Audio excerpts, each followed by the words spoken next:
প্রথম যে আমি কক্সবাজার জীবনেও আর যাবো না। কক্সবাজার, সাজেক, রাঙামাটি ৩ জায়গায় আমি কোনোদিন যাবো না। আমি কোনোদিন বেঁচে থাকতে যাবো না এই ৩ জায়গায়। কনভারসেশন কমপ্লিট যে আল্লাহ চাইলে আমরা সবসময় পাশে থাকবো, সবসময়। কারণ সে আমার ছেলের মতো ছিল, আর একটা ছেলে আছে, সেও আমার ছেলে। আর আয়ের উৎস বলতে কি যে আমার চাচা এবং চাচির মানে তার ছেলের টাকায় কখনো চলা লাগেনি। তারা যথেষ্ট ধনাঢ্য। আমার শ্বশুর বাড়ির সবাই আলহামদুলিল্লাহ অনেক ভালো। আপনারা সবাই জানেন, আমি মাঝে মাঝে ব্লগের মধ্যে বলি যে আমার অবস্থা, বাবার বাড়ির অবস্থা খারাপ হলেও কি আমার শ্বশুর বাড়ির অবস্থা আলহামদুলিল্লাহ ভালো। কোনোই শাওনকে জোর করি না, বরং শাওনেরই প্ল্যান, শাওনের ইচ্ছাই আমরা সবসময় পূরণ করতে চাইছি। আর শাওনের মা বাবা কেউ মিডিয়াতে নাই, বরং এটা মানুষ মিথ্যা প্রচার করতেছে, এআই দিয়ে ভিডিও বানাচ্ছে, কবরে নাকি নামানো দেখাইছে, এগুলো সব মিথ্যা। এখন যেখানে অ্যাক্সিডেন্ট হচ্ছে সেখানে শাওনের নাম দিচ্ছে, যেখানে কবর হচ্ছে সেখানে শাওনের নাম, যেখানে কেউ কান্নাকাটি করছে সেখানে শাওনের নাম। এগুলো জাস্ট যারা ভিউ এর জন্য করতেছে তাদের কাজ ভাইয়া, এটা আমরা জানি না। নাটোর সিংড়া কত ঘন্টা লাগছে? 14 ঘন্টা প্লাস লাগছে আমাদের পৌঁছাতে। এই 14 ঘন্টায় ওই অ্যাম্বুলেন্সের আওয়াজটা শুনতে শুনতে গেছি। তো আমরাই লাশ নিয়ে গিয়ে তার বাবা মাকে পৌঁছায় দিয়েছি, তারা নিয়েছে। গোসল করানো, তারপরে কবর দেওয়া, সবকিছু কমপ্লিট করার পর আমরা নিজেরাই কথা দিয়ে আসছি যে আপনার ছেলেকে যেভাবে দেখতাম, এখন আপনি চাচা বা যে ছেলে আছে সেই ছেলেকেও আমরা সেভাবে ভালোবাসবো।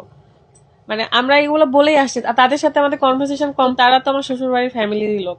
তো তাদের ছেলের টাকায় চলতে হয়নি, কিন্তু আমরা নিজেদের মনের দিকে তাকিয়ে বা বিবেকের দিকে তাকিয়ে যতটুকু করার করবো ইনশাল্লাহ। ভালোবাসতাম, সে আমাদেরকে অনেক ভালোবাসছে, টেক কেয়ার করছে, আমরাও তাকে টেক কেয়ার করছি। তার স্বপ্নগুলো পূরণ করার ইচ্ছা করেছিলাম, করার তাকে স্বপ্ন দেখাইছিলাম যে তোমার সব ইচ্ছা পূরণ করবো, বাকি যেগুলো ইচ্ছা ছিল। মা কখনো ক্যামেরা ফেস হয়নি, এটা ফেক। চিনি না, আমরা চিনি না তাকে, এসব ফেক। আমি বললাম না, নো নো, ওর আম্মু আব্বু ভাই ওর মায়ের ছবি তো আলাদা। কখনোই আমাদের চাচা চাচি আলহামদুলিল্লাহ। যদি আপনারা চান শাওনের আব্বু আম্মুর সাথে ছবি কথা বলে দেখাতে পারি দেখতে আমি পারেন, তাদের এবং আপনাদেরকে ছবিও দেখাতে পারবো, এটা শাওনের আব্বু, এটা শাওনের আম্মু। তো একটাই চাইবো যে আপনারা আমাদেরকে হচ্ছে ওরা মিডিয়াতে আসছে কি দোষারোপ করেন না, আর দোয়া করেন শাওনের জন্য।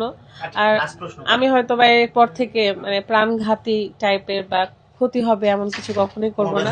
বড় ব্লগ সারি। আর বাকি 65 থেকে 68টা পেজ আছে আমাদের ফেক পেজ। তো ওরা প্রত্যেক নিয়ত আমাদের ভিডিও ছাড়তেছে। আমাদের ওই 2টা পেজে দেখবেন যে এখন পর্যন্ত আমরা একটা আপডেট তো দূরে থাকুক, একটা মাইকে থেকে কিছু, কারণ আমরা ওই মন মানসিকতার মধ্যেই নাই। মানে আমরা ফুললি মানে একটা ট্র্যাক থেকে ছিটকে পড়ে আছি। আমি তো সূর্যের আলো দেখলে আমার ভয় করতেছে এরকম, কারণ বাইরে যাব না। শাওনের সাথে আমার এমন একটা সম্পর্ক, শাওন আমার চাচাতো ভাই, ও যখন প্রথম আমার কাছে আসে আজকে থেকে 2 বছর আগে, তো তখন থেকে 2 দিন আগে মানে ও মারা যাওয়ার 3 দিন আগে মানে 13 তারিখে ওর সাথে আমার কথা হয়েছে, ভাই শোনো তুমি যদি সরকারি কখনো চাকরি পাও তখন আমাকে ছেড়ে যেও, তাছাড়া কখনো যেও না।